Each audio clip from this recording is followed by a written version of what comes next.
So 3 months ago, I quit my job making about $150,000 a year to go all in on my SMMA. And this is what I've learned. I think if I were to go back in time with the knowledge that I have now over these last 3 months, it would probably take me more like 3 to 5 days rather than 3 months to get to where I am now. Right. So, um, trying to offer just a lot of free value here and help some of you guys that are maybe thinking of quitting a job or wanting to quit a job, wanting to be able to start an agency full time. Um, Make it so that instead of taking 3 months, it can maybe take you a week or two or less, possibly if you're really, really good, right? Um, so what I'm going to try to do is basically take the last 3 months of my experience and boil it down into, I don't know how long this video is going to be, hopefully under 10 minutes, 10, 15 minutes, hopefully. So stick with me on this. It's going to be really raw, unedited. I don't believe in like fancy graphics or using, you know, little tricks to keep you entertained and engaged with this. I'm just going to drop raw value here.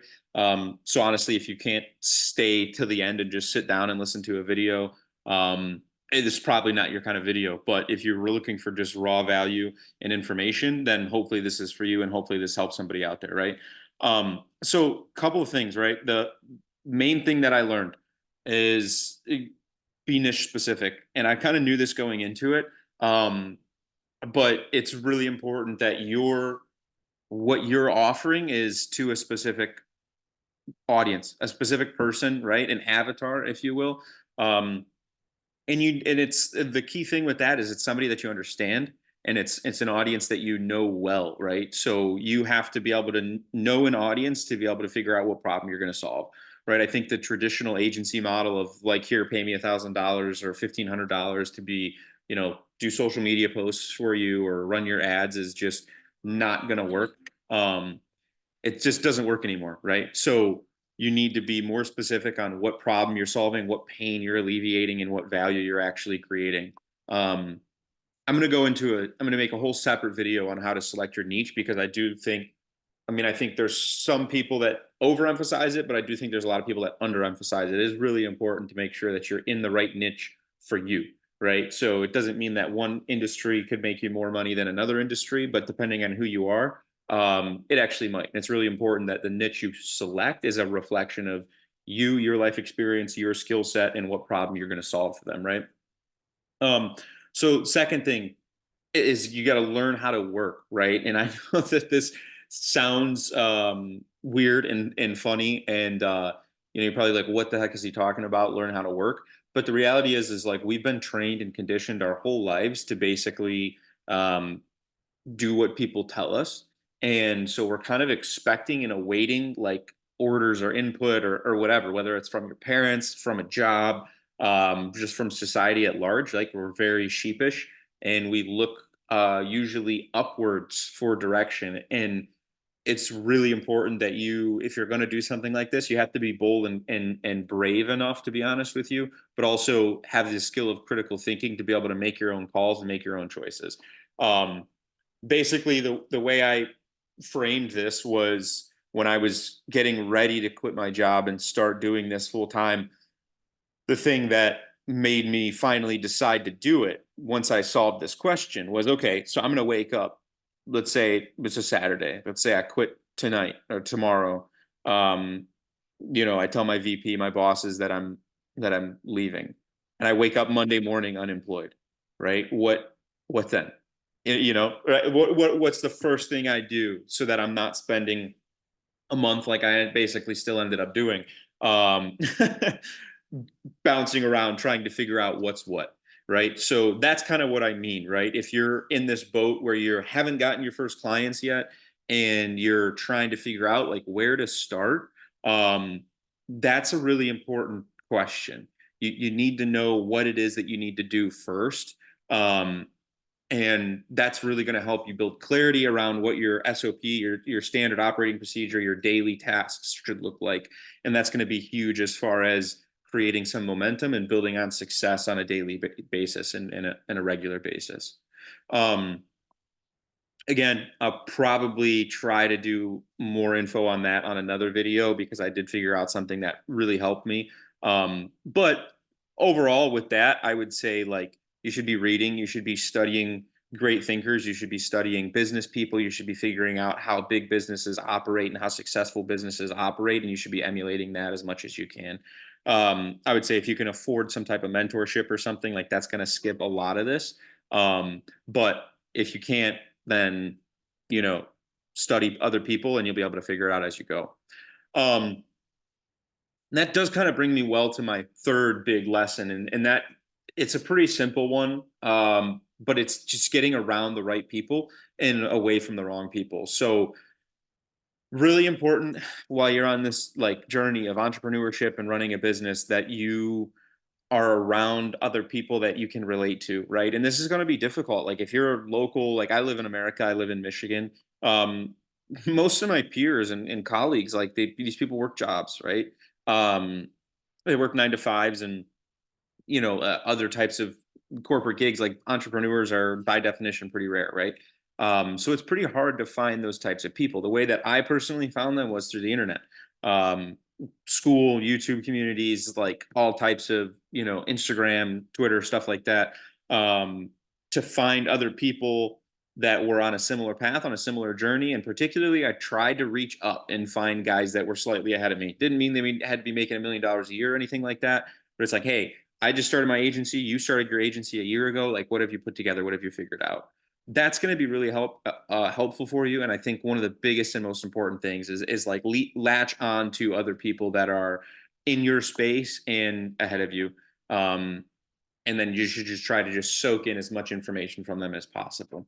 Um, the other part of that point, getting away from the wrong people, pretty self-explanatory. I'm not going to go too into that too much, but you just don't need people around you that are negative and that are going to leech off your positivity and off your optimism.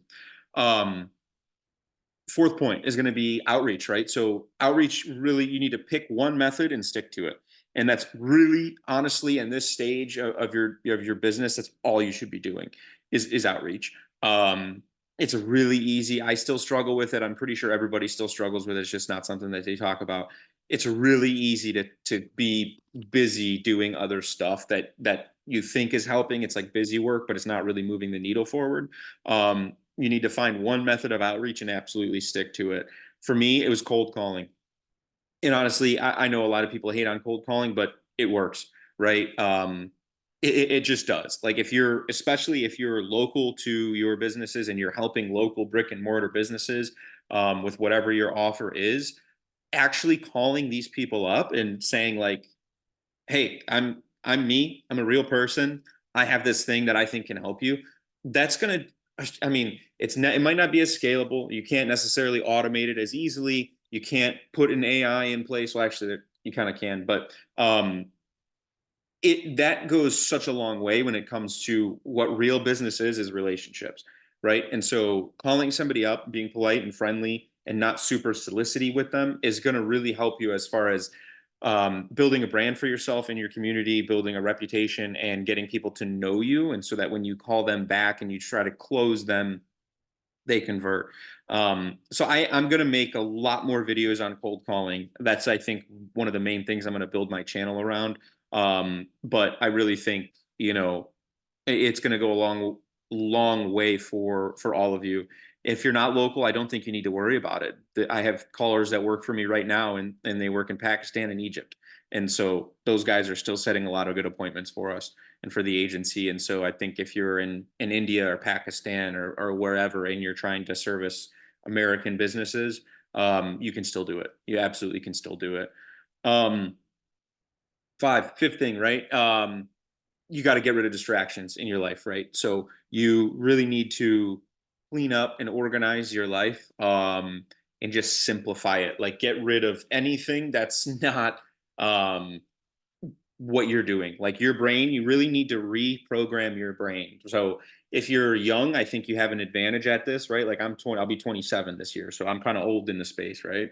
Um, but if you're like a young kid, like 16, 17, 18, 19 even, your brain is not as, like, let's say, molded as someone as my age might be. So this might not be as much of a problem for you, but it's still going to be really important that you have to basically decompress your brain, remove stuff from your lifestyle that's not aiding in what you're trying to do. And you have to go really extreme for, I think, the first like 3 to 6 months.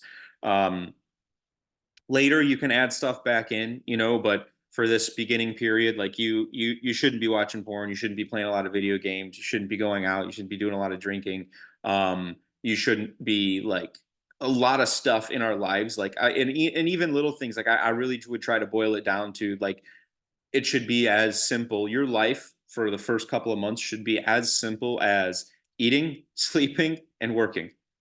And the reason for that is not necessarily because you're going to get so much done or anything like that, but you will. But the main thing is going to be like your mind. You're going to really clear out your mind and get rid of all the distractions and all of the busyness in your mind. And there's other ways to go about helping that too and making your biggest asset even more powerful. Meditation, reading, journaling, stuff like that. But that's really important as well. I think to start, right, just that hyper focused um, work state where everything just starts clicking and your brain just starts getting more and more efficient. Um, so that's kind of it. Those are the main big 5 things. The one thing I wanted to drop as kind of a bonus for you guys is you need you need to have a healthy relationship with failure. And that's not just in not this that's not just to be successful in business. That's to be successful in life.